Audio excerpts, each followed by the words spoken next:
할렐루야. 예수 그리스도 이름으로 하나님 말씀 증거하겠습니다. 우리 다 같이 하나님 말씀 고린도전서 7장 25절에서 40절까지 말씀을 다 같이 찾겠습니다.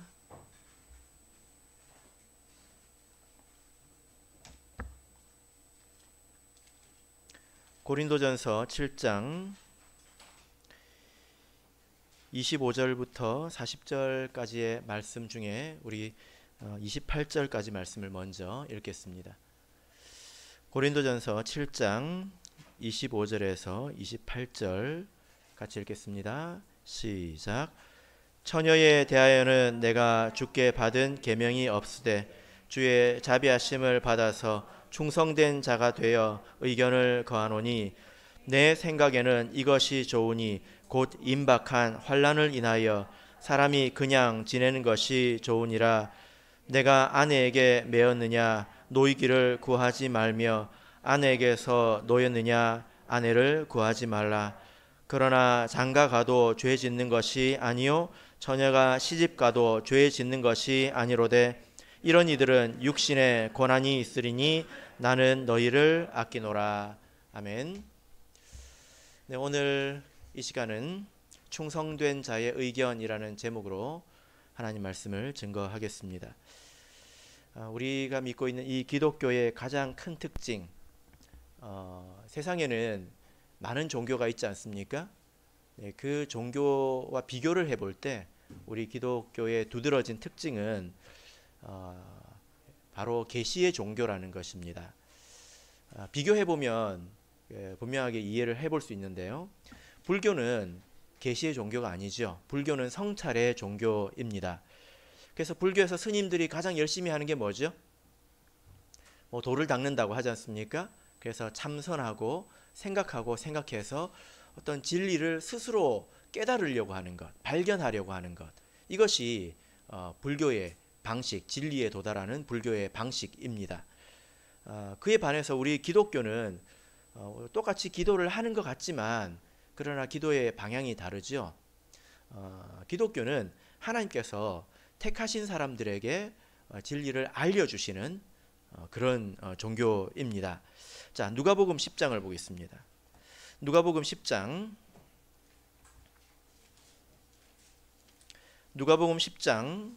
21절을 보겠습니다. 누가복음 10장 21절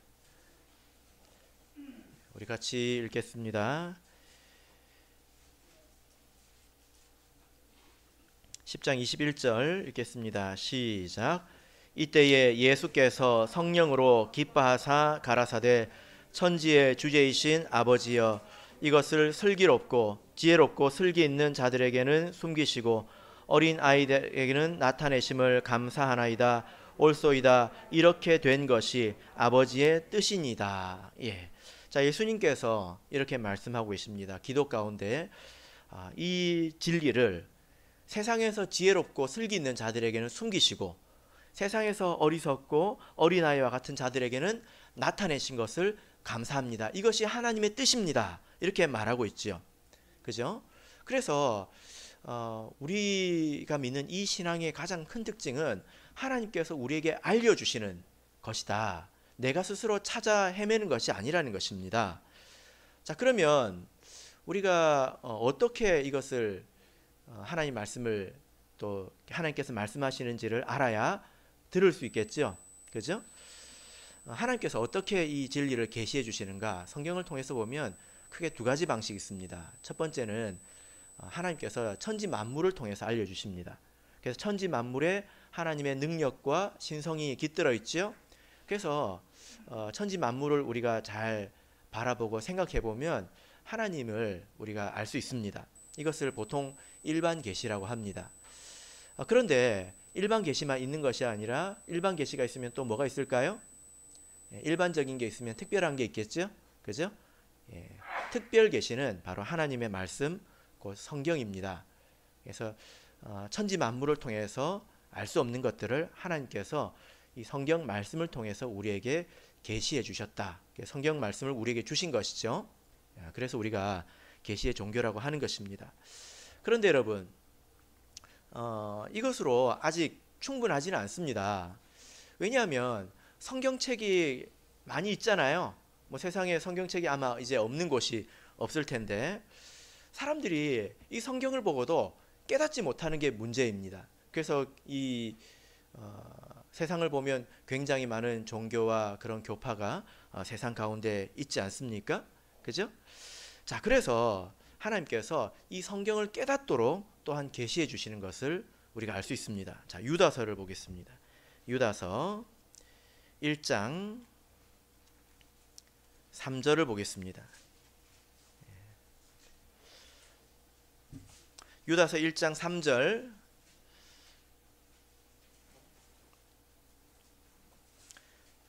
자, 유다서 1장 3절 우리 같이 읽겠습니다.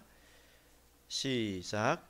사랑하는 자들아, 내가 우리의 일반으로 얻은 구원을 들어 너희에게 편지하려는 뜻이 간절하던 차에 성도에게 단번에 주신 믿음의 도를 위하여 힘써 싸우라는 편지로 너희를 권하여야 할 필요를 느꼈노니. 자, 여기 보면 이 유다가 단번에 주신 믿음의 도를 위하여, 이것은 구원받는 진리를 말하죠. 단번에 주신 믿음의 도.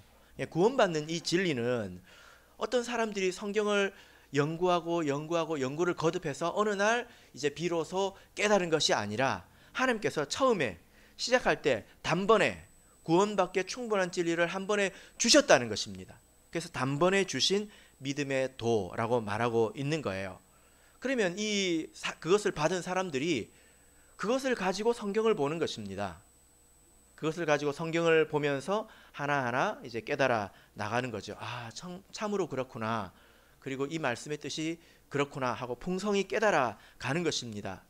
그러니까 하나님께서 우리에게 계시로 성경을 주셨는데 우리가 그것을 깨닫지 못하니까 또한 계시를 주셔서 성경을 더욱더 깨닫게 하셨죠. 그런데 이것으로도 충분하지 않습니다. 우리에게는 더욱더 많은 계시가 필요하죠. 하나님께서 알려주셔야 되는 일들이 많이 필요하다는 것입니다. 무슨 말이냐면 우리가 이렇게 인생을 살면서 겪는 대부분의 일들은 답이 정해져 있는 문제가 아니거든요. 예를 들어서 뭐 세례와 뭐 성찬례, 성령을 받는 문제, 또 안식일, 이런 것들은 조건이 없지 않습니까? 절대적인 진리잖아요. 상황에 따라서 달라지는 게 아니라는 것입니다. 그죠? 예. 이제 그런 것들은 우리가 이렇게 들으면 되지만, 예를 들어서 반면에 우리가 취업을 하는 문제, 아까 이제 집사님도 말씀하셨는데 내가 이곳을 가야 될까 저곳을 가야 될까, 여기에 답이 있습니까? 일반적인 답은 있지요. 나에게 꼭 맞는 답이 있습니까? 결혼을 하는 문제, 내가 이 사람과 해야 될까 저 사람을 해야 될까, 올해 해야 될까 내년에 해야 될까, 이런 데 답이 있습니까? 없잖아요. 뭐 이사하는 문제, 이런 문제들은 내가 처한 상황에 따라서 그 때에 따라서 답이 다 달라지는 문제이기 때문에 내가 이것이 정답인지 저것이 정답인지 우리가 잘 알 수가 없습니다. 자, 그래서 성경에 이런 말씀이 있는데요. 자, 야고보서를 보겠습니다. 1장 5절입니다. 야고보서 1장 5절.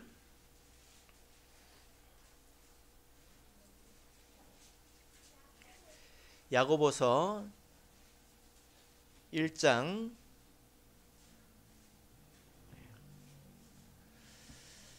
5절. 자, 우리 같이 읽겠습니다. 시작.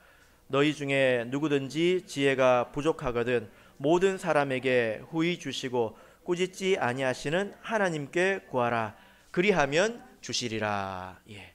자, 이 말씀은 앞절을 우리가 살펴보면 어떤 사람들에게 주신 말씀인가? 이 말씀은 고난 중에 있는 성도에게 주신 말씀이죠.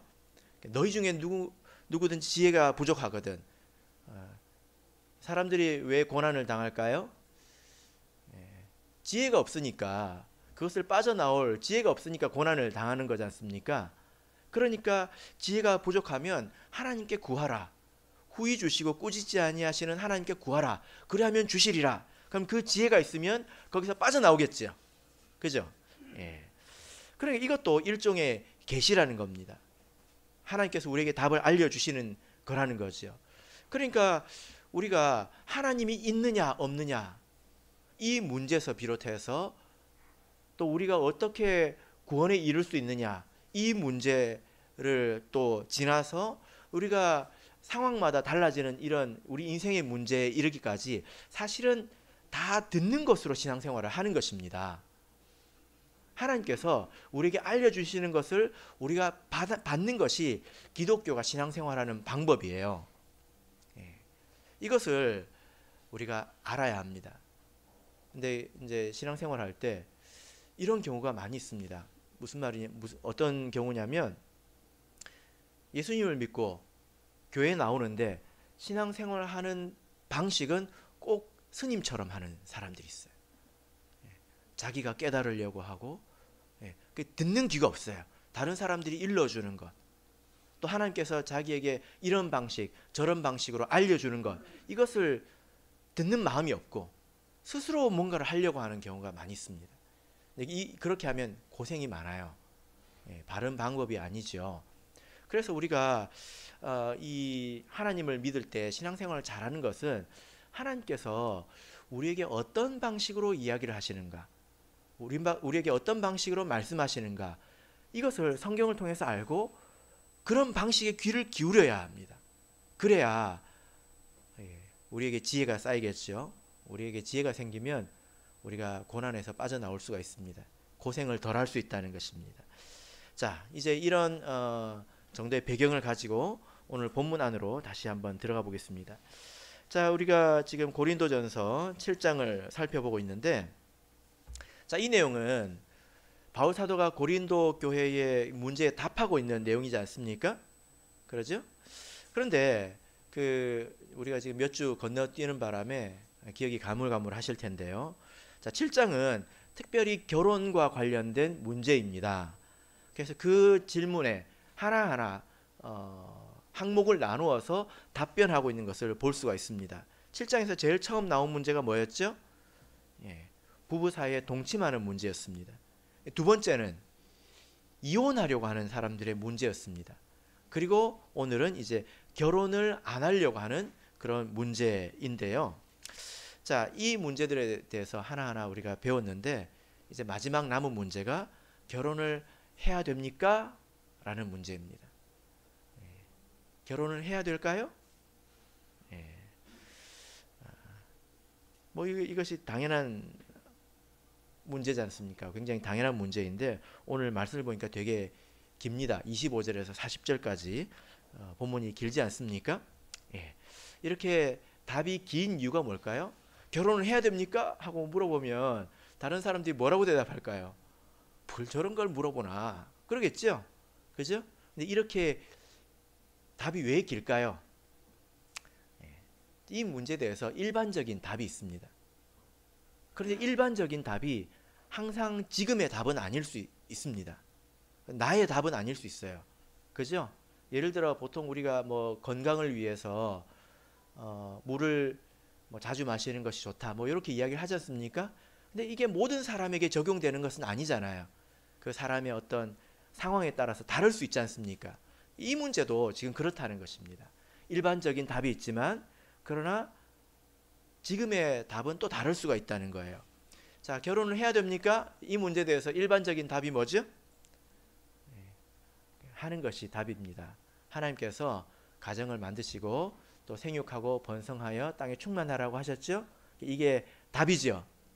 그죠? 결혼을 하신 분들은 별로 동의를 못 하시는 것 같은데. 성경의 답을 물어보는 거지 여러분들의 답을 물어보는 건 아닙니다. 자, 그러면 오늘 본문에서 그러나 지금의 답은 또 바울 사도가 다르게 말하고 있는데, 자, 25절 26절을 다시 읽어보겠습니다. 25절 26절 읽겠습니다. 시작. 처녀에 대하여는 내가 주께 받은 계명이 없으되 주의 자비하심을 받아서 충성된 자가 되어 의견을 고하노니 내 생각에는 이것이 좋으니 곧 임박한 환난을 인하여 사람이 그냥 지내는 것이 좋으니라. 예. 자, 지금 바울 사도가 지금의 답은 임박한 환난 때문에, 지금 환난이 이미 임했다는 것입니다. 환난 때문에, 지금의 환난 때문에 지금 답을 다르게 내리고 있는 것입니다. 그래서 바울 사도의 답은 무엇입니까? 지금 바울 사도가 이 고린도 전서를 쓰고 있는 이때의 답은 무엇입니까? 사람이 그냥 지내는 것이 좋다. 이게 답이죠. 그죠? 예. 자, 28절을 다시 읽어보겠습니다. 28절 읽겠습니다. 시작. 그러나 장가가도 죄 짓는 것이 아니요 처녀가 시집가도 죄 짓는 것이 아니로되 이런 이들은 육신에 고난이 있으리니 나는 너희를 아끼노라. 예. 자, 일반적인 답은 결혼을 하는 것입니다. 그러니까 장가가도 시집가도 죄 짓는 것은 아니지만, 그러나 만약에 지금 이 시점에서 그렇게 행한다면 너희들의 육신에 고난이 있을 것이다.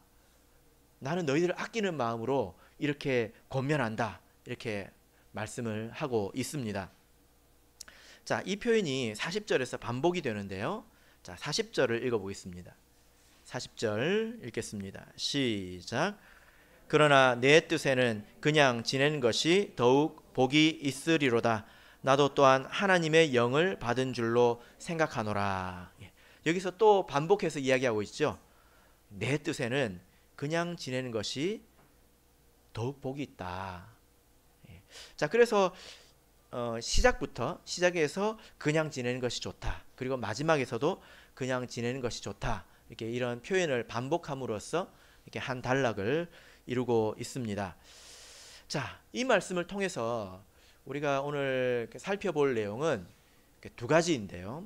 첫 번째는 이 계시에 대한 내용입니다. 하나님의 뜻이, 또 하나님의 어떤 그 가르침이 성도들에게 어떤 방식으로 전달되는가, 이 문제입니다.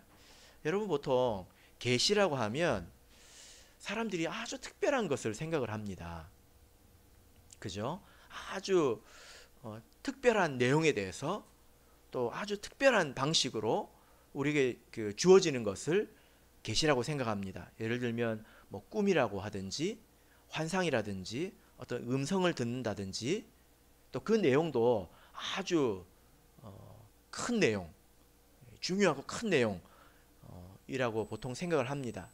그럴 수 있습니다. 또 그렇게 하나님께서 일러주실 때가 있죠. 그런데 오늘 이 내용을 보면 그렇지 않습니다.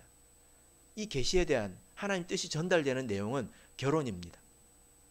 그러니까 이것은 굉장히 우리 인생에 있어서 평범한, 결혼은 대체적으로 모든 사람이 하니까 일상적인 내용이라는 거예요. 이런 내용에 대해서도 하나님의 뜻이 전달되었다는 것입니다. 그리고 어떤 방식으로 전달되었습니까? 바울 사도가 자기의 생각을 말하고 있습니다. 자, 25절을 보시면 내가 주께 받은 계명이 없다.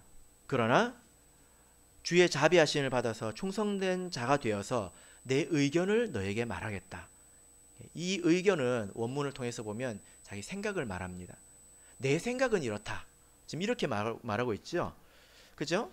그래서 바울 사도가 지금 상황이 지금 이렇지 않냐. 그래서 내 생각에는 이게 좋을 것 같다. 지금 이렇게 말하고 있는 것입니다. 40절에서도 내 뜻에는 이러이러하다. 이 뜻도 생각을 말합니다. 원문이 동일합니다. 예. 자, 그러니까 바울 사도가 마치 상담하듯이 지금 상황이 이러니까 이렇게 해야 되지 않을까요? 이렇게 말하고 있다는 거예요. 그죠? 예. 여러분 같으면 누가 이렇게 이야기했을 때 들으시겠습니까? 이렇게 말하면 들을 것 같아요. 자매님, 어제 제가 꿈을 꿔서 그 꿈에서 하나님의 음성을 들었는데 하나님이 자매님 보고 이렇게 하래요. 그러면 하고 이제 들을 것 같습니다. 그런데 사람이 제 생각에는 지금 상황이 이러니까 이렇게 하시는 게 좋겠습니다. 그러면 보통 사람들은 저는 안 그런 게 좋을 것 같은데요 하고 제껴버리죠. 그죠? 보통 그런단 말입니다. 그래서 바울 사도가 지금 뭐라고 말하고 있습니까? 물론 모든 사람의 의견이 다 가치가 있는 것은 아닙니다. 근데 여기서 뭐라고 말하고 있습니까? 내가 주의 자비하심을 받아서 총성된 자가 되었다. 이렇게 말하고 있지 않습니까? 하나님의 자비하심으로 바울 사도가 믿을 만한 사람이 되었다. 그런 사람으로서 내가 의견을 너에게 준다. 이렇게 말하고 있는 것입니다. 자, 조금 더 이제 자세히 말씀을 드리자면 바울 사도는 먼저 지금 이 때를 분별하고 있는 사람입니다. 지금 이 때가 언제냐? 지금 이 때가 어느 때냐? 저는 여러분 지금이 어느 때입니까? 이 말은 지금이 2021년 10월 30일입니다. 이런 걸 물어보는 게 아니잖아요. 그죠? 상황을 말하는 것이고 또 영적인 환경을 말하는 것입니다. 그죠? 그래서 바울 사도는 그것을 분별하는 사람이었어요. 모든 사람이 이걸 다 분별하고 사는 게 아닙니다. 자기가 지금 어떤 상황에 빠져 있는지, 지금 이 세상이 어떤 세상인지 천지도 모르고 살아가는 경우도 있지 않습니까? 그죠? 근데 바울 사도는 그걸 꿰뚫어 보는 사람이었어요. 그래서 바울 사도가 뭐라고 이야기하냐면 무시로 성령 안에서 기도하라 이렇게 말하고 있죠. 이 말은 24시간 기도하라는 뜻일까요? 무시로 성령 안에서 기도하라 하면 혹시 노래가 생각나십니까? 그러면 곤란하죠. 찔리는 사람들이 지금 방금 웃은 것 같습니다. 여기서 말하는 무시로라고 하는 것은 모든 때에 이런 뜻입니다. 이게 24시간을 말하는 게 아니라 우리에게 순간순간 찾아오는 어떤 때가 있습니다. 기도해야 될 때, 또 분별해야 될 때, 어떤 상황이 우리에게 찾아올 때가 있습니다. 그때 놓치지 말고 기도하라는 거예요. 눈을 뜨고 살라는 거죠. 그래서 바울 사도가 눈을 뜨고 그 때를 보니까 이 때가 언제입니까? 자, 본문 29절을 보겠습니다. 자, 본문 고린도전서 7장 29절을 보겠습니다. 자, 같이 읽겠습니다. 시작. 형제들아, 내가 이 말을 하노니 때가 단축하여진 고로 이후부터 안에 있는 자들은 없는 자같이 하며. 때가 단축하여진 고로, 형제들아 내가 이 말을 하는데 지금 때가 단축하여졌다 이렇게 말하고 있습니다. 이 때에 대해서 말씀을 하고 있는데 때가 단축하여졌다라는 말은 끝이 가까웠다 이런 뜻입니다. 끝이 가까웠다. 그러니까 바울 사도가 세상을 보니까 이제 끝이 가까웠구나 이렇게 생각을 한 거예요. 이렇게 판단을 한 것입니다. 근데 여러분 끝이 가까우면 어떤 일이 있습니까? 자, 마태복음 24장을 보겠습니다. 마태복음 24장 19절을 보겠습니다. 마태복음 24장 19절을 보겠습니다.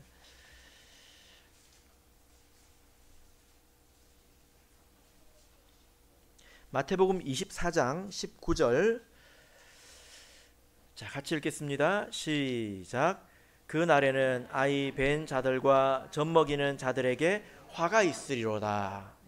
여러분들께서 많이 들으셨겠지만 끝이 가까워오면 환란이 있습니다. 그죠? 그래서 바울 사도가 이때는 이제 끝이 가까워 오네. 이럴 때는 환란이 오는데 이런 상황에 대한 인식과 하나님의 말씀이 만났죠. 그럼 이런 때를 우리가 어떻게 살아야 될까? 이런 생각을 하게 된 것입니다. 그래서 이런 때는 이렇게 하는 것이 좋겠구나 하고 스스로 판단한 거죠. 그죠? 그래서 결혼을 하지 않는 것이 좋다. 이 때는. 그러나 하는 것도 죄는 아니다. 근데 만약에 하게 되면 고난이 있을 것이다. 이렇게 권면을 하고 있는 것입니다. 이건 바울 사도의 의견이고 상황 판단이죠. 그러니까 지금 우리가 사는 바울이 살던 그 때를 바울 사도가 판단한 거예요. 그리고 그때는 어떤 때인지 성경 말씀을 가지고 본 거예요. 그리고 이런 때는 이렇게 해야 되겠네 스스로 생각한 것입니다. 바울 사도가 내 생각에는 그래서 그렇다 이렇게 말을 한 거예요. 그런데 여러분 이 바울 사도의 의견이 지금 성경이 되지 않았습니까? 그죠? 예. 하나님의 그 계시가 이런 방식으로 우리에게 임한다는 것을 보여준 것입니다. 여러분 스스로 할 수 있습니다. 여러분들께서 영적인 눈을 뜨고 있으면 지금이 어떤 때인지 알 거예요. 지금이 김장을 담궈야 될 때가 아니라 무슨 때인지 영적으로 알 거란 말입니다. 그리고 여러분들에게 성경 말씀이 있으면, 말씀이 여러분 마음 가운데 있으면 그것이 서로 결합해서 아, 지금 이렇게 해야 되겠구나 하고 밝은 이해가 생깁니다. 자, 우리 베드로 후서를 볼까요? 베드로 후서 1장 19절을 보겠습니다. 베드로 후서 1장 19절.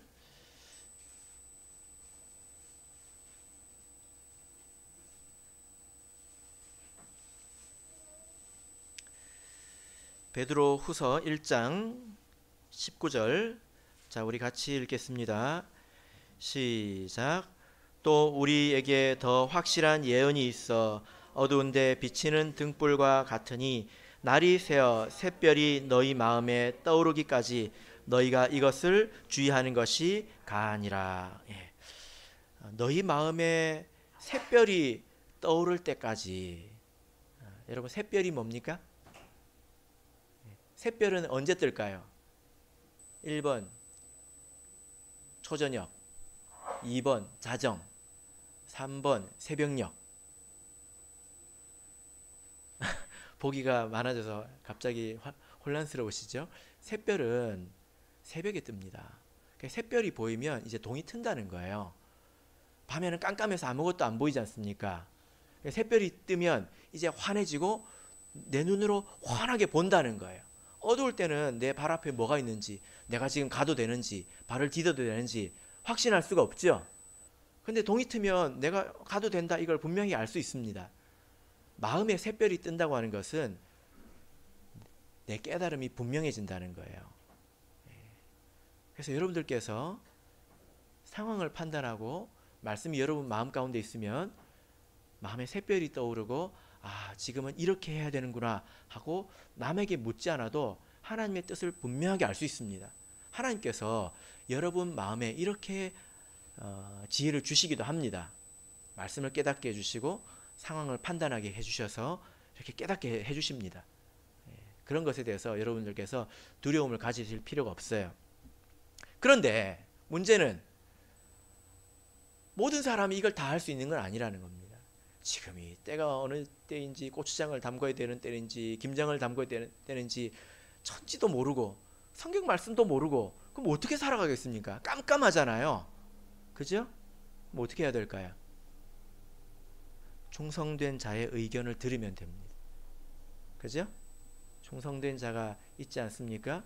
여러분 주변에 이렇게 여러분을 위해서 기도하고 또 여러분의 때를 알고 있고 또 말씀이 있는 사람들이 여러분들을 위해서 한마디 한마디 권면을 할 겁니다. 그러면 아, 그렇게 해야 되겠구나 깨달으면 된다는 말이에요. 그죠? 예. 신앙생활을 하면서 이렇게 들을 줄 모르면은 참 이렇게 신앙생활을 힘들게 하는 겁니다. 들을 줄 아는 것이 가장 복이 있죠. 예. 자, 이것이 첫 번째 문제이고요. 두 번째 문제는 뭘까요? 자, 본문으로 돌아가겠습니다. 고린도전서 7장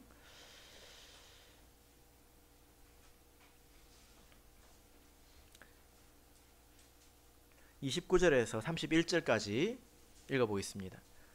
고린도전서 7장 29절에서 31절. 자, 읽어보겠습니다. 시작.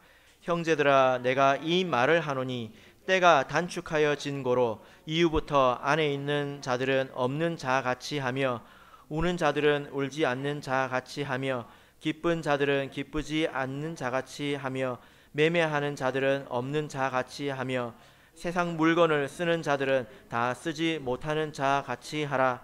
이 세상의 형적은 지나감이니라. 아멘.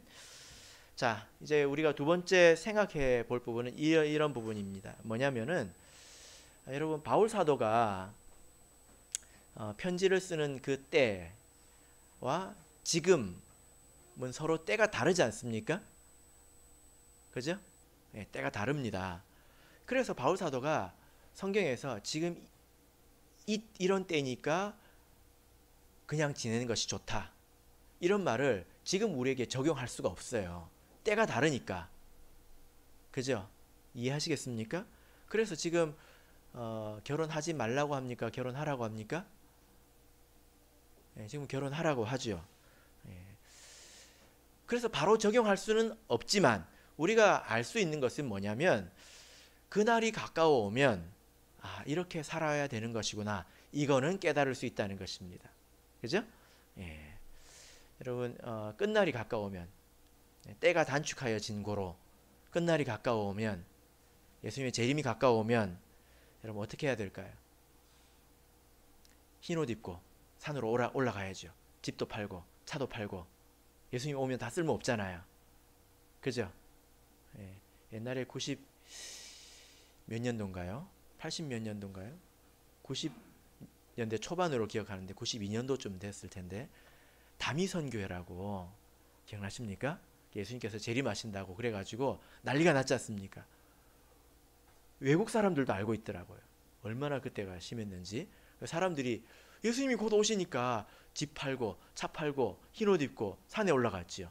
그래서 거기서 막 찬양을 하면서 그랬잖아요. 근데 때가 됐는데 예수님이 안 오시는 겁니다. 예, 난리가 났죠. 예. 우리는 어떻게 지내야 합니까? 때가 가까우면 어떻게 해야 합니까? 우리가 읽었잖아요. 바울 사도가 뭐라고 했습니까? 사람이 26절, 사람이 그냥 지내는 것이 좋으니라. 그냥 지내는 것이 좋으니라. 이것이 답입니다. 그래서 여러분은 예수님께서 이제 오실 때가 되었다, 혹시 그 때를 안다면, 그날과 시는 모르겠지만 때는 분별할 수 있죠. 안다면 그래도 집을 팔지 마세요. 이거는 그러다 혹시 안 오면 어쩔까, 그래서 하는 말이 아닙니다. 성경 말씀에 그냥 지내는 것이 좋다, 이렇게 말씀하고 있습니다. 자, 바울 사도가 이 당시를 이렇게 환란의 때라고 생각하고 끝날이 가까웠다, 이렇게 말을 하고 있습니다. 그런데 지금 예수님이 2000년 동안 안 오셨잖아요. 바울 사도의 생각이 틀린 것이냐? 그렇지 않습니다. 이 부분에 대해서 간단히 말씀을 드리자면 초대교회도 끝났습니다. 초대교회도 끝자락을 이렇게 보면 이 말세의 끝자락과 비슷합니다. 그때도 환란이 있고 그때도 여러 가지 어려움이 있습니다. 그래서 그때를 우리가 생각해 보면 우리의 끝날이 어떨지 가늠해 볼 수 있죠. 그죠? 그래서 교회가 사라지는 것은 세상이 없어지는 것과 같기 때문에 바울 사도가 이렇게 말하는 것이 틀린 것이 아닙니다. 자, 그래서 우리가 오늘 이 말씀을 통해서 끝날이 가까우면 우리가 어떻게 해야 되는가에 대해서 교훈을 삼을 수가 있다는 것입니다. 자, 32절부터 34절까지 읽어보겠습니다.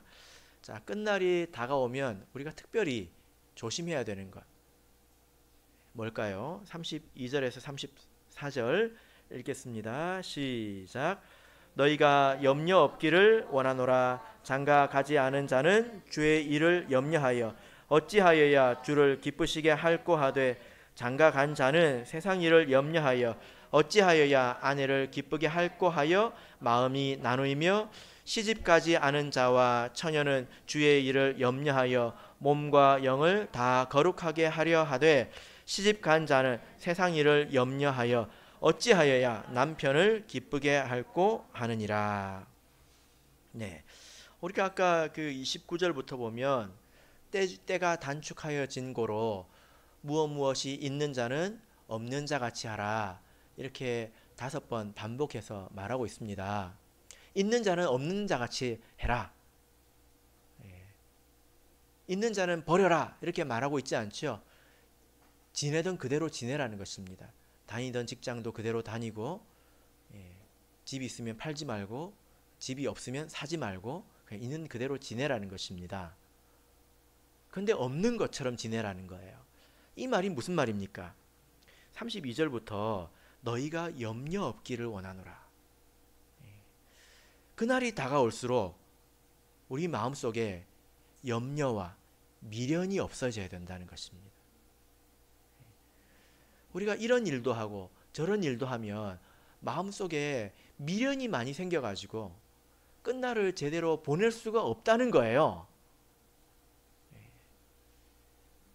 그래서 우리가 하루하루 지나갈수록 마음속에서 뭐가 사라져야 됩니까? 미련이 사라져야 합니다. 미련이. 여러분, 우리가 성경을 통해서 보면 이제 끝날이 되어 갈수록 하나님의 나라는 급속하게 완성되어 갑니다. 급속하게 완성되어 갑니다. 이것은 성도들이 온전해진다는 것입니다. 근데 그때에 그 시절에 마음에 미련이 있고 또 염려가 있으면 하나님의 속도를 따라갈 수가 없습니다. 그러면 교회의 속도를 따라갈 수가 없기 때문에 교회와 떨어지게 되겠죠. 그럼 믿음 밖의 사람이 되는 거예요. 마치 이것과 같은데요. 여러분, 피난 가는 것을 한번 생각해 보십시오. 예를 들어서 지금 이제 한 달 뒤에 북한이 쳐들어온다. 그러면 여러분들께서 내가 한 달 뒤에 오니까 무엇을 짊어지고 가는 게 좋을런지 충분히 생각하셔가지고 짐을 차곡차곡 쌀 겁니다. 그죠? 그렇게 해서 이제 떠날 거예요. 그래서 떠났습니다. 그런데 내가 한 발짝 가면 거기는 10발짝을 오는 거예요. 점점 따라잡습니다. 그러면 나중에는 어떻게 됩니까? 내가 짊어지고 나온 거 다 놓고 가야 되거든요. 여러분, 혹시 뭐 국제시장이나 뭐 전쟁 영화 보신 적 있습니까? 피난 갈 때는 급박한 순간에는 어떤 일까지 생깁니까? 자기 자식과도 생이별합니다. 그것을 챙길 여유도 없는 거예요. 그죠? 그런 상황이 되는 것입니다. 우리의 마지막 때가 그와 같다는 것입니다. 지금 사실 우리 성도님들 마음에도 염려가 있고 미련이 있지 않습니까? 요것만 조금만 더 하면 좀 더 좋을 텐데 미련이 다 있단 말이에요. 근데 지금은 다 우리가 같이 손잡고 챙겨서 아울러서 갑니다. 근데 그날이 가까이 오면 손을 잡을 수가 없을 때가 와요. 놓게 된다는 말입니다. 자, 마태복음 24장을 보겠습니다. 아까 우리가 찾아봤는데요. 마태복음 24장 15절을 보겠습니다. 마태복음 24장 15절. 자, 읽겠습니다. 시작. 그러므로 너희가 선지자 다니엘의 말한 바 멸망에 가증한 것이 거룩한 곳에 선 것을 보거든. 자, 이것은 말세의 어떤 그 중요한 하나의 신호입니다. 다니엘서에도 있고 계시록에도 있는데요. 멸망에 가증한 것이 거룩한 곳에 선 것은 하나의 중요한 시그널이죠. 신호입니다. 그래서 환란이 찾아옵니다. 그때가 되면 어떻게 해야 될까요? 자, 16절에서 18절 보겠습니다. 16절에서 18절 읽겠습니다. 시작. 그때에 유대에 있는 자들은 산으로 도망할지어다. 지붕 위에 있는 자는 집 안에 있는 물건을 가지러 내려가지 말며 밭에 있는 자는 겉옷을 가지러 뒤로 돌이키지 말지어다. 그 신호를 보면 뒤도 돌아보지 말고 도망쳐라. 근데 여러분, 지금 지붕 위에 있는 사람이 이게 지금 뭐 지상 30 몇 층을 말하는 게 아니에요. 2층 그냥 지붕입니다. 그 밑에 있는 사람이 밑에 가면 자기 보물들이 있는데 자기 아래층 집에 가서 보물 들고 도망가는 게 몇 초나 더 걸릴 것 같습니까? 밭에서 일을 하려고 겉옷을 벗었습니다. 이 겉옷이 저기 1km, 2km 떨어져 있는 게 아니라 밭 모퉁이 저기 있어요. 보입니다, 뻔히. 그것을 가지러 가지 말고 도망치라는 거예요. 얼마나 급속히 도망쳐야 되는지 여러분 아시겠죠? 그죠? 근데 그때 내 마음에 미련이 있으면 저거 몇 초밖에 안 걸리는데 그렇게 생각을 하면 도망갈 수가 없습니다. 자, 누가복음 17장을 보겠습니다. 똑같은 이야기인데요. 누가복음 17장 32절을 보겠습니다. 누가복음 17장 32절. 누가복음 17장 32절, 33절. 자, 같이 읽겠습니다. 누가복음 17장 32절, 33절 읽겠습니다. 시작. 롯의 처를 생각하라. 무릇 자기 목숨을 보존하고자 하는 자는 이럴 것이요 잃는 자는 살리리라. 예. 롯의 처를 생각하라. 예. 여러분, 롯의 처가 소돔과 고모라 심판 때 어떻게 됐습니까? 뒤를 돌아봐 가지고 소금 기둥이 됐잖아요. 롯의 처가 소돔과 고모라에 남아 있었기 때문에 죽은 게 아닙니다. 안 버려 가지고 죽은 게 아니에요. 다 버리고 나왔습니다. 다시 가지러 갈 수도 없습니다. 나왔어요. 도망을 치고 있습니다. 그런데 뒤를 돌아봐 가지고 소금 기둥이 된 것 아닙니까? 그죠? 예. 뒤도 돌아보지 말라는 것입니다. 예. 이때가 되면 심지어 자기 목숨에 대해서도, 육신의 생명에 대해서도 미련을 버리라는 거예요. 그렇게 해야 생명을 얻을 수 있다는 것입니다. 철저하게 미련을 버리고 철저하게 마음이 자유로워야 된다고 하는 거예요. 이것은 재산을 팔아서 교회 바치라는 게 아니에요. 지내던 대로 지내라는 것입니다. 그런데 우리 마음은 완전히 자유를 다 두고 떠나도 하나도 미련이 없을 정도로 내 마음이 완전히 자유로워야 된다는 것입니다. 여러분, 그런데 이게 어렵지요. 그렇죠? 예. 미련을 버린다는 것, 지금 미련을 가지지 않는다는 것, 여러분 한번 생각해 보세요. 내가 지금 다 버리고 신앙을 위해서 어딘가로 도망을 가야 된다면 발이 떨어질까요? 이거는 내가 조금만 더 하면, 조금만 더 해서 내가 가면 좋을 텐데, 이런 생각이 들지 않겠습니까? 그래서 우리가 지금 해야 될 게 뭐냐면요, 그날이 오면 우리는 뒤도 돌아보지 말아야 합니다. 1층도 내려가지 말아야 돼요. 저만큼도 가지 말아야 합니다. 바로 도망가야 합니다. 그러려면 오늘 뭘 해야 될까요? 지금의 미련을 버려야 합니다. 지금. 내가 오늘 작은 욕심을 가지고 내려놓지 못하고 버리지 못하면 나중에 온전히 버릴 수가 없습니다. 그냥 생각으로는 멸망에 가증한 것이 거룩한 곳에 선 것을 보면 내가 싹 버리고 도망쳐야지, 이렇게 생각을 해도 발이 떨어지지 않습니다.